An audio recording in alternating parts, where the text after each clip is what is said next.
Hello, welcome to Loomus Academy. I'm Faristamo Eller, and with me is Doug Waley. And our topic today is fish farming. Hello, Doug. Hi, Faristamo. Nice to see you, and thanks for having me. Thank you for coming. A little bit about yourself first. How did you end up working where you do work at the moment? Sure. So I'm the program leader for aquatic animals at Eurogroup for Animals. So my topic is mostly fish farming, also wild fisheries of animals that we eat. And Eurogroup for Animals is an umbrella organization based in Brussels of 85 approximately animal advocacy organizations, mostly around Europe, also around the world. We do political lobbying, especially, but all kinds of advocacy work and networking and connecting our members together. My path to this role, I used to work in research projects around sustainable aquaculture, especially production in Asia for export to Europe. And I learned a lot about different aquaculture systems during that time. And I worked on many different environmental and social and welfare sustainability issues around aquaculture. And then I made a life change and a move, and I came close to Brussels, and Eurogroup for Animals was picking up the topic of fish welfare at the time, and that was a great match for me, and that's how I came to the organization and the role. Mm-hmm. How is it the fish? How to say it? How are fish doing in these farms around the world? Um, Well, let's say two things. There's a huge variety of farms, and we could talk a bit about the variety of farms that the farming types and forms that exist.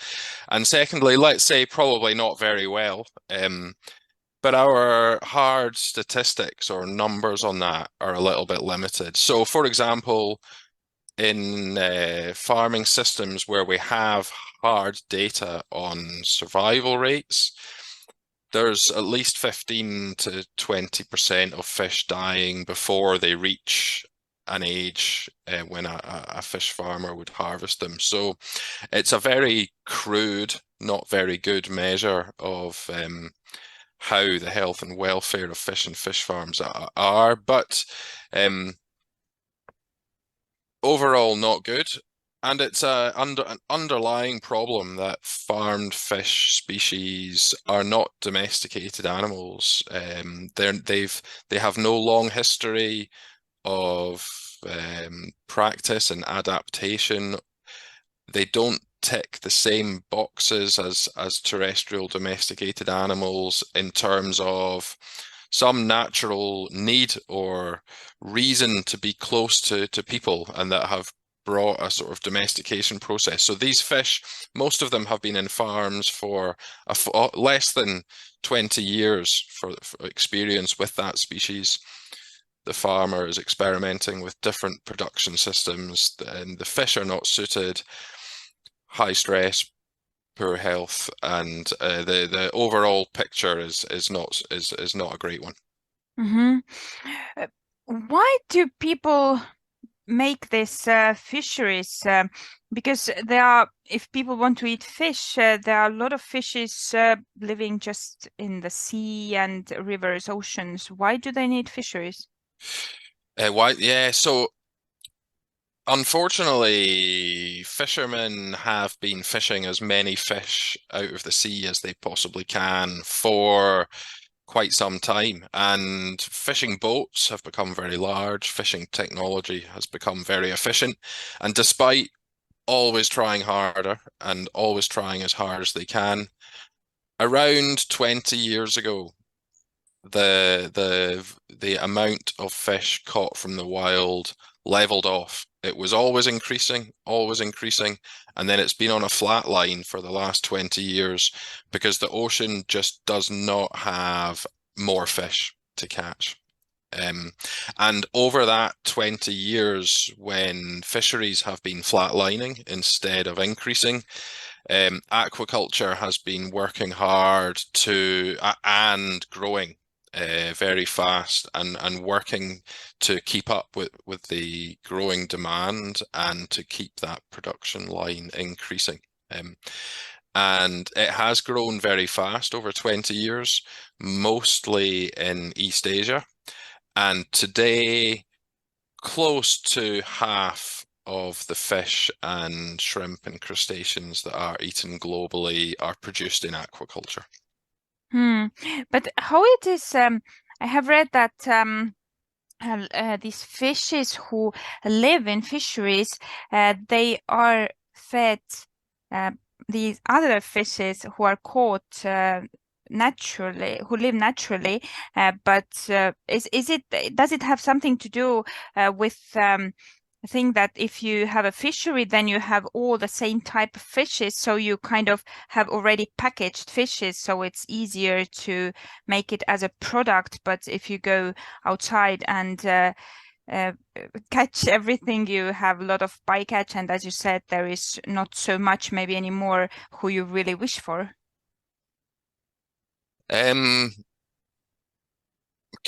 I'm not sure I quite understood the question. Do you mind if I ask? Can you repeat the question on this one, please? There is this one saying what people use to say that why fisheries are good is because we need food, right? and many people think that fish is something they need to eat, and to make that food security, they say that fishery is very important. And then it seems that, okay, when we have fisheries, then it should somehow decrease the need to catch fishes from the nature. But if these fishes in fisheries still eat the fishes who are caught from nature, how does this work? Okay, so indeed, when a couple of minutes ago, I mentioned that fish and farmed fish, they do not tick some of the basic boxes that brought some terrestrial animals into agriculture thousands of years ago. And one of those is that most fish are carnivores, and most fish rely on a large portion of fish or similar in their diet. So indeed, the growth of fish farming has increased the demand for fish from fisheries in order to produce the feed for these farmed fish. Those fisheries are already overfished, and the growth of fish farming has increased the pressure to fish them even more. Maybe there's two main ways that the industry has sought to get out of that situation, both with limited effect. One of them is to use, the word is trimmings, but to use the byproducts or the waste products from a fish processing factory and to produce fish meal, so that to minimize catching fish, especially to make fish meal and fish feeds, and to use the wastage or byproducts from these factories. It's done a lot in Europe now and in some other countries. And the other path that they try to follow is to reduce the amount of fish meal and fish oil in the feed, and that takes a lot of scientific research to produce a food that mimics fish oil or mimics meat or mimics the fish product. And in, for example, the salmon sector, it's now down to around 15% fish meal instead of close to 100%.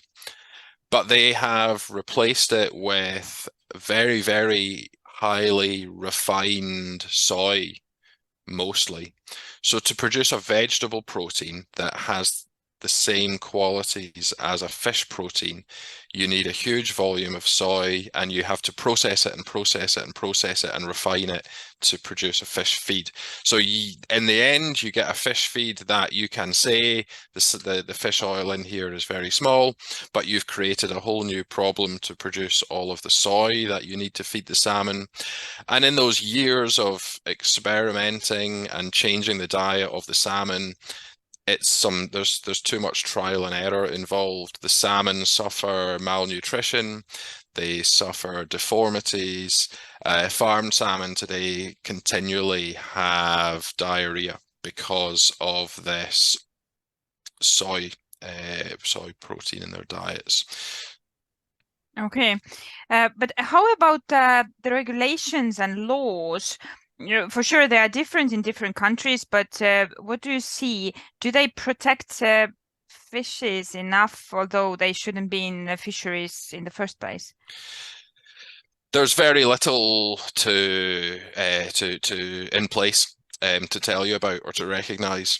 In Europe, there's a lot of animal health legislation that covers fish the same as it covers farmed fish, the same as it covers other farm animals, but it's very focused only on preventing the transmission of disease after the disease has arrived. It's about controlling movement of disease. It doesn't address avoiding disease arriving, making the animals strong and resistant to disease. So there is animal health legislation, but it doesn't cover a lot of what we're looking at.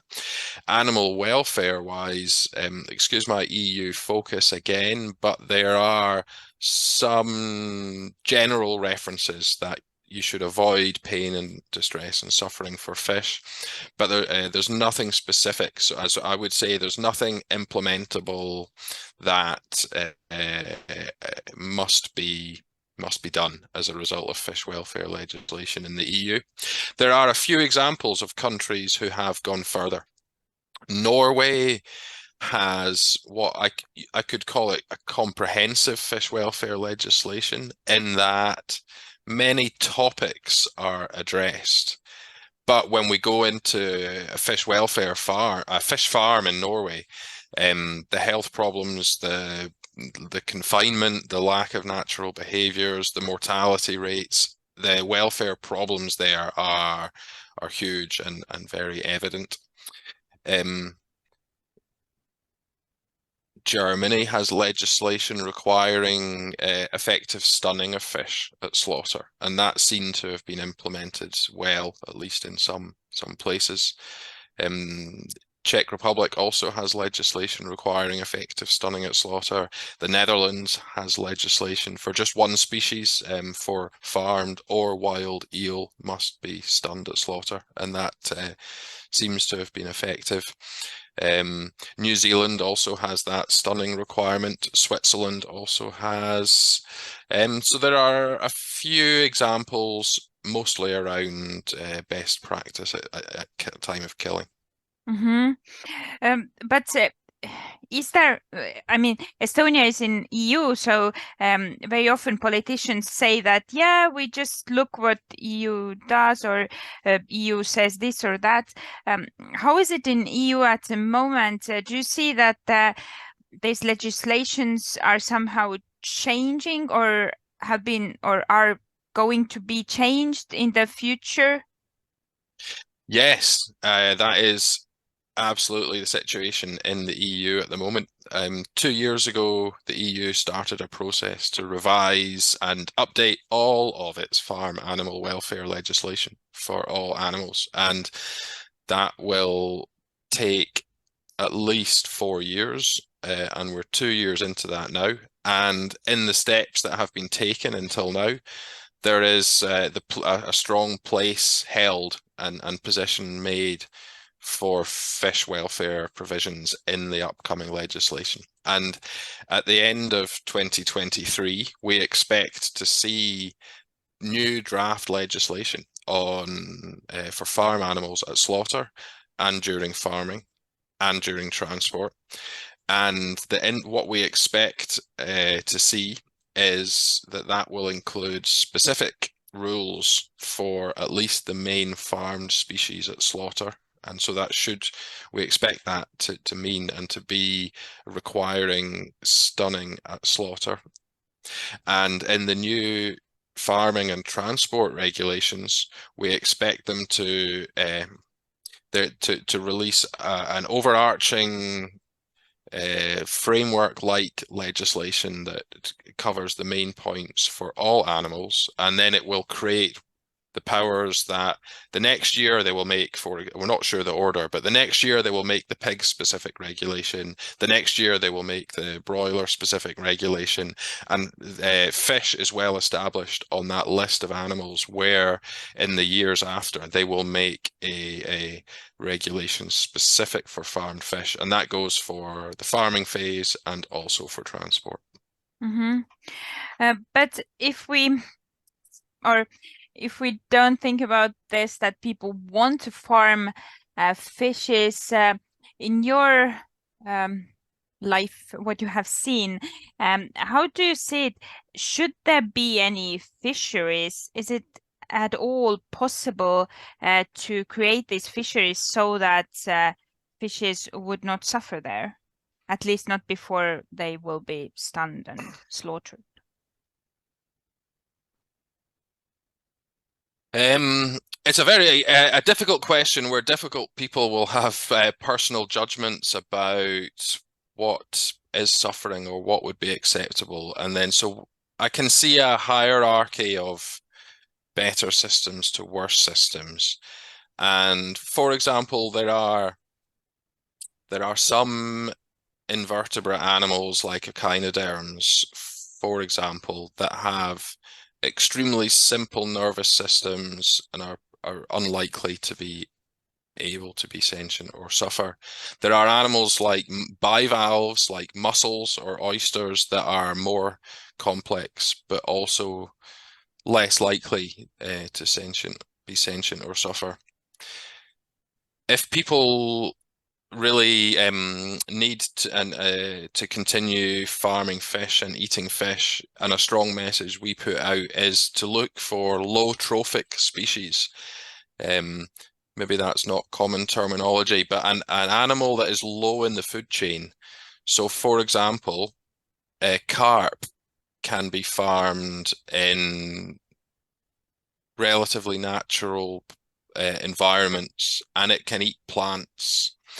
And so eating a carp has less impact than if you eat a trout that was farmed in a tank or a very intensive system and was fed on other fish through their life. So I don't think there's a way to farm fish without them suffering. But there are some options that involve a lot less suffering than the most typical and widespread systems today. Mm-hmm. In Estonia, there are now plans to create fisheries in Baltic Sea.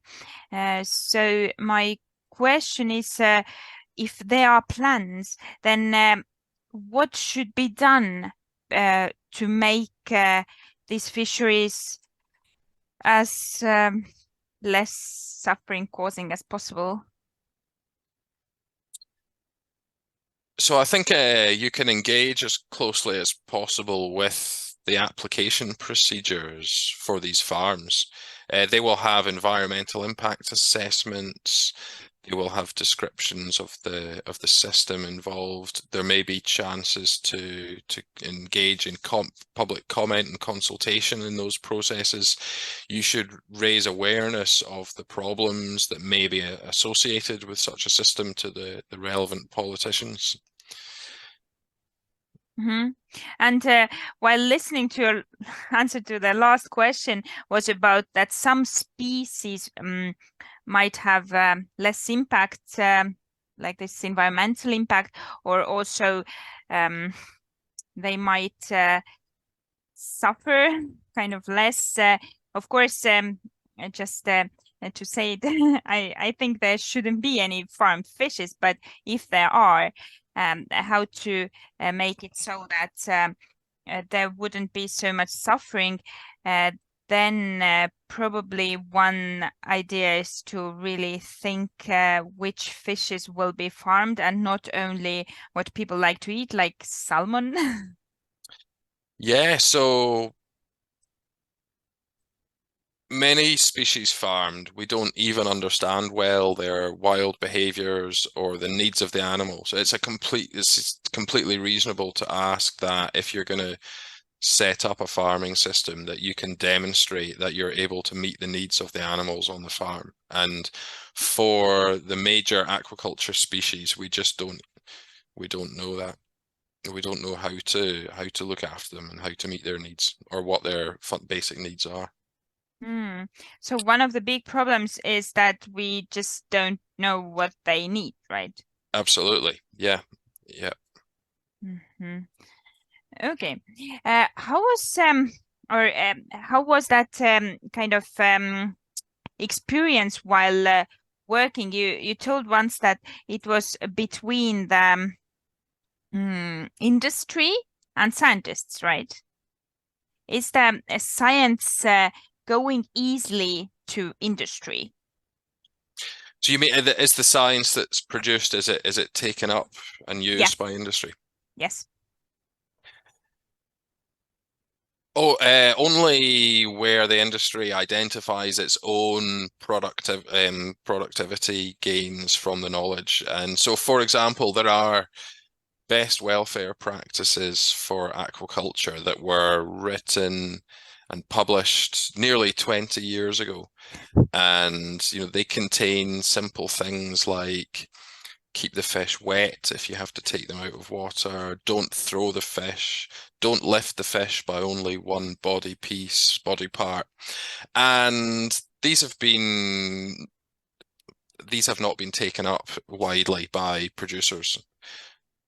So some science is taken up by the industry for sure, but welfare and even the basics have been a complete blind spot, even when governments adopted guidelines and things. No, they have not been taken up.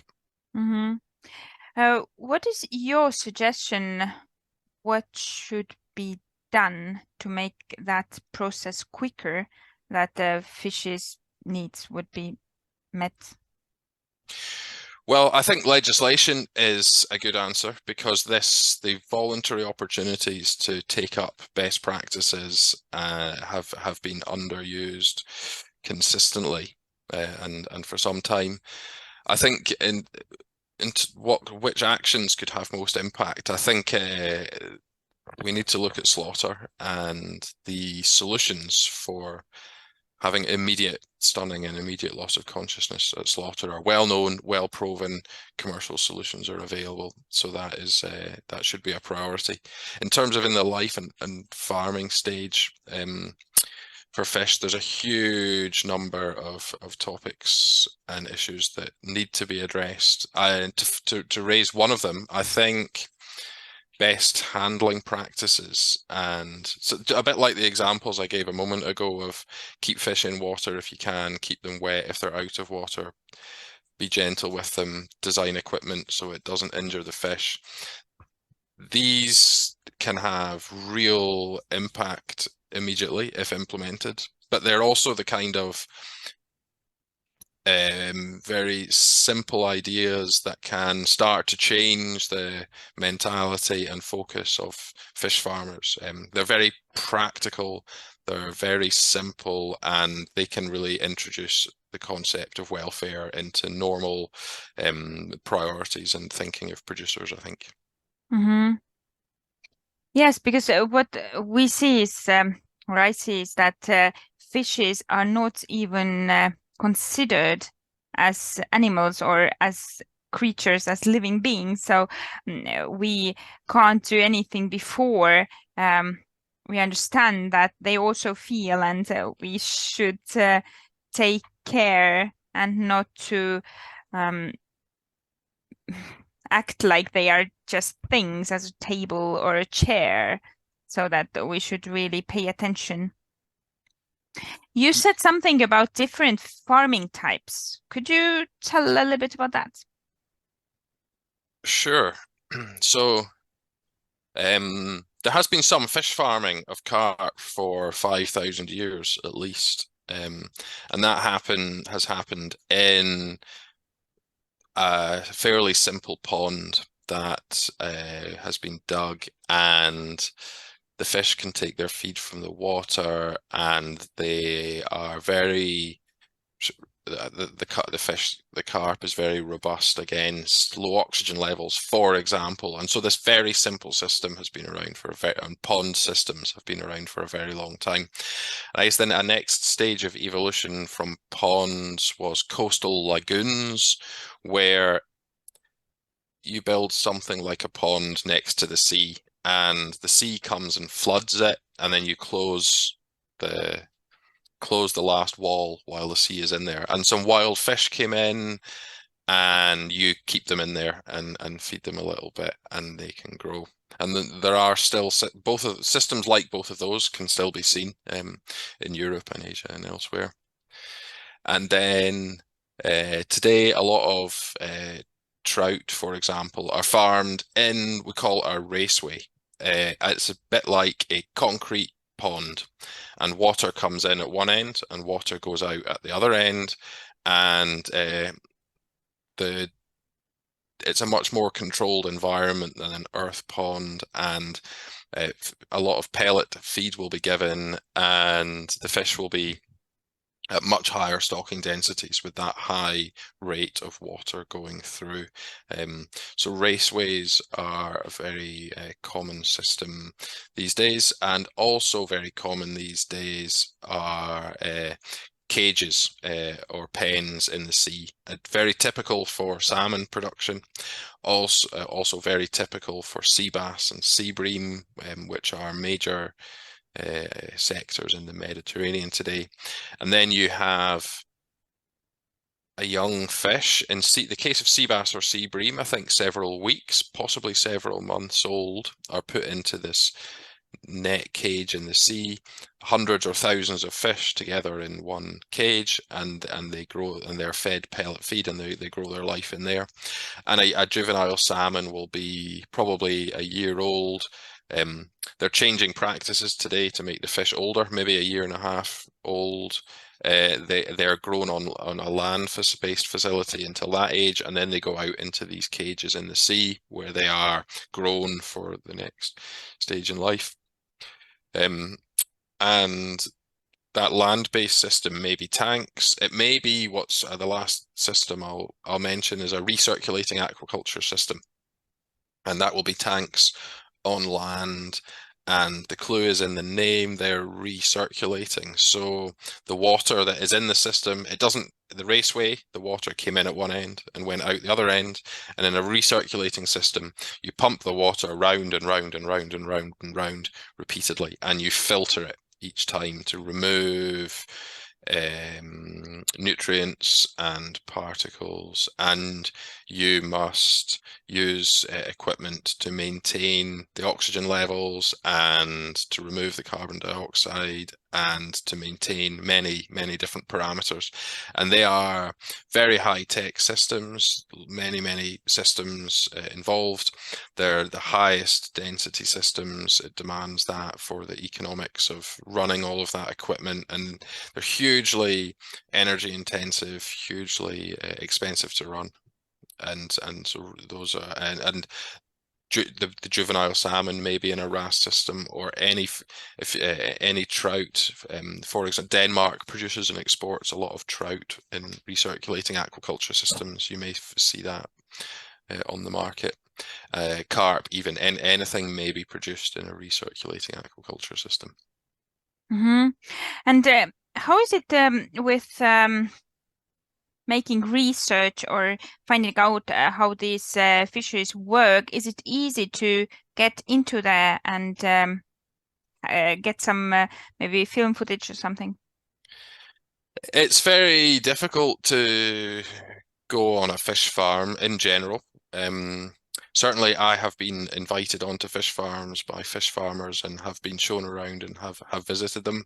In general, they are difficult to reach, especially if they're sited in water, in a lake or on sea. They are just out of sight and a difficult place for us to find out about and learn about. And then the times when we can go there, they are a little bit more controlled, probably, about what's happening on the day. There have been investigations and organizations collecting footage. maybe half a dozen examples of that in the last couple of years from around Europe, especially around the Mediterranean, and those are really starting to show practices that people didn't realize were happening, and have uncovered more than we knew before, certainly. Mm-hmm. Is there something you want to talk about I didn't ask you?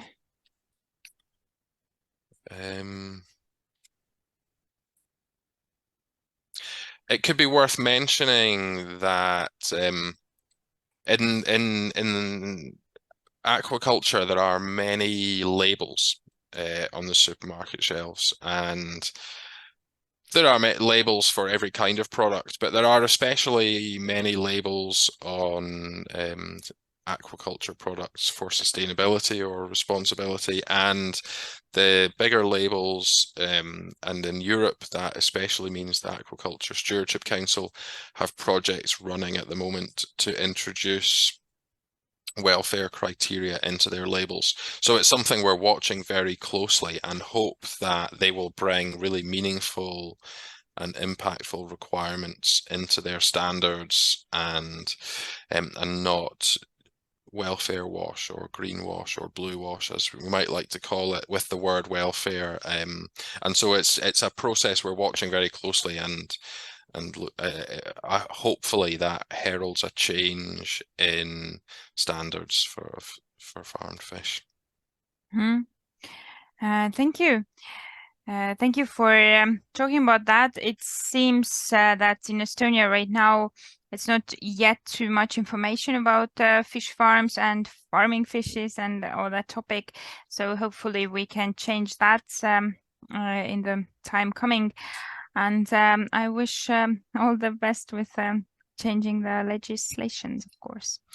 Great, thanks very much, and thanks for the time today, and good luck on projects with those fish farms coming up in Estonia.